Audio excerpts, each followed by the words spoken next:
Howdy, folks. Dr. Freedom here with you. Time some Doctor News. News from in and around the universe that may or may not make you go, someone's firing the Doctor Who canon again. Now, there's a lot of people out there who've brought up the fact that it's more than just one or two, that they feel that Sasha Dewan returning as the Master is somehow taking away from Missy's death or sacrifice. And the thing is, you can't just say, well, because such and such did this, you can't have that character return in another incarnation. Now, as we all know, Michelle Gomez elected to leave the show, along with, Peter Capaldi and Steve Moffat, and she always said she was Peter Capaldi's Master.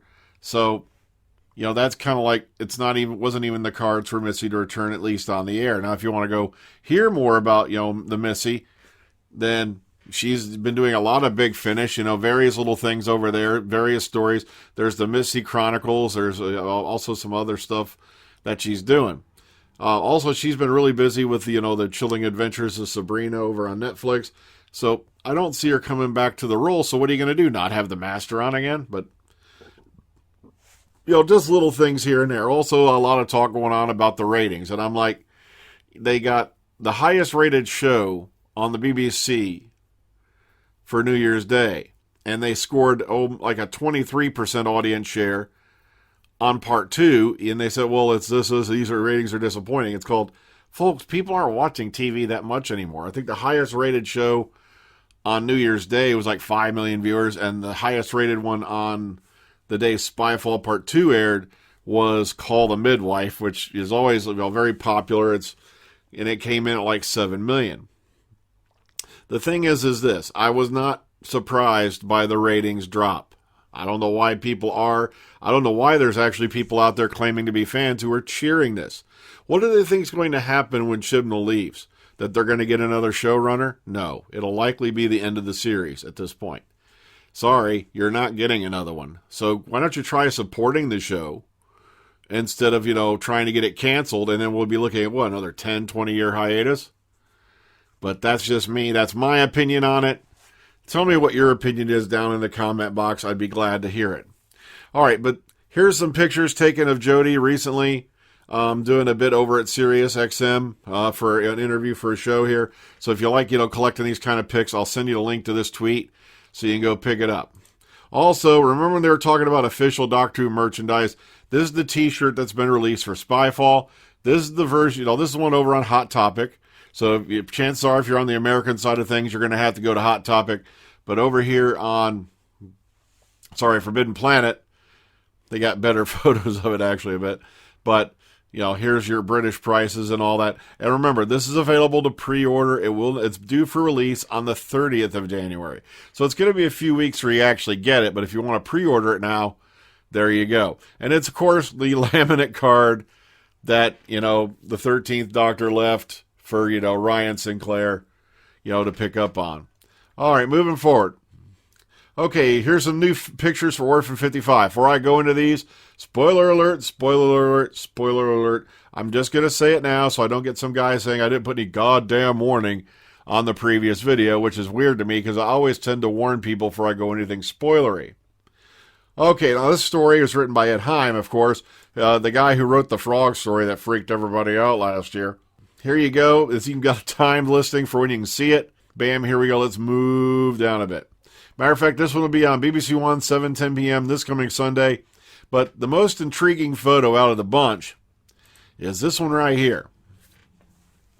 Why does it appear that Graham here has his hands on a way called a Time Lord message cube? Am I going crazy, or is that not? So I hope it ain't going to be another one of them cases where we just had to have the prop on hand and used it for something else.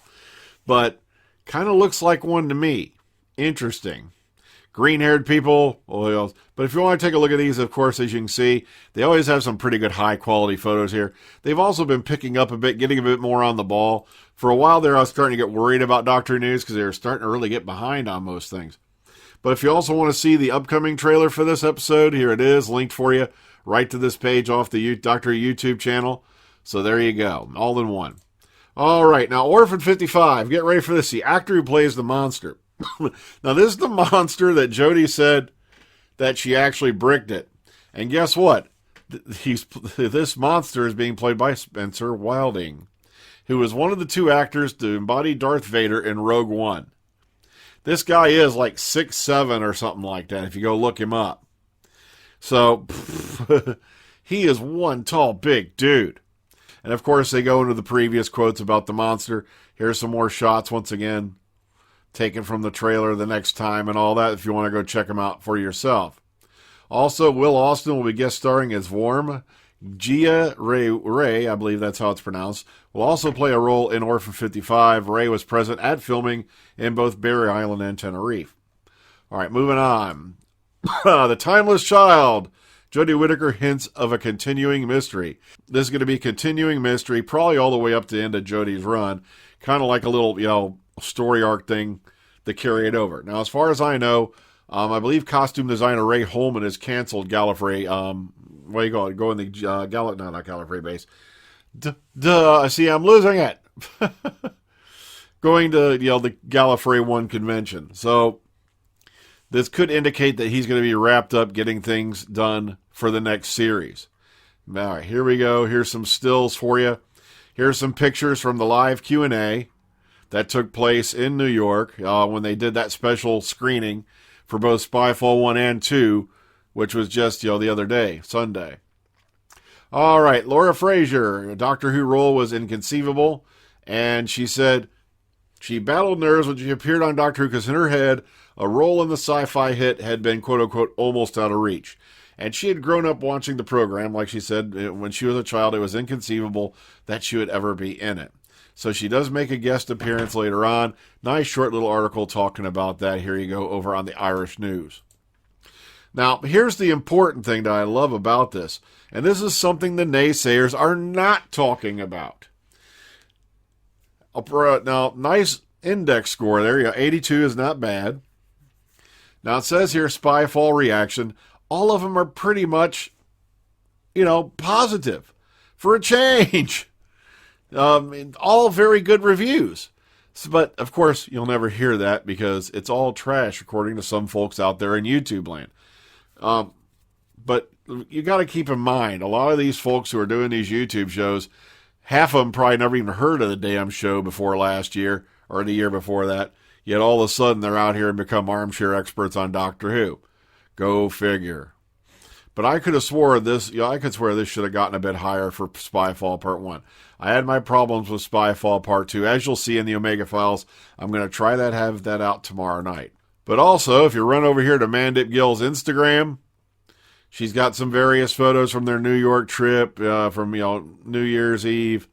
Just a few, there's this nice shot right here of Jodie and her in Times Square. So if you want to go check these out, here's Mandip Gill's Instagram page. Be sure to go give it a check out. Take a look at it.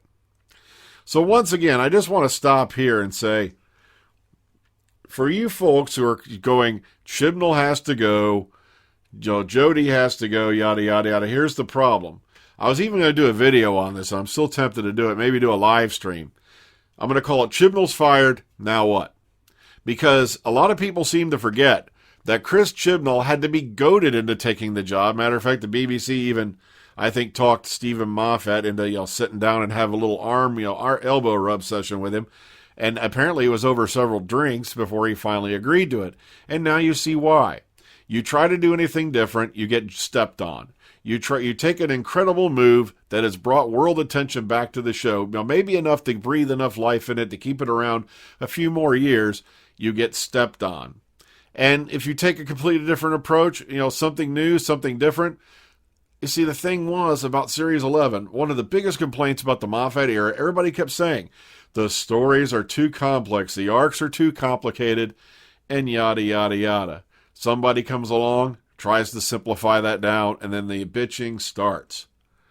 All I can say is this. If they did finally manage to find someone else to take on Doctor Who, God bless that poor sucker. And I'm not even religious, and I'll say that. All right, until next time, everybody, please take care of yourselves, each other. Have a great night. See you on the flip side. Freedom out, kiddies.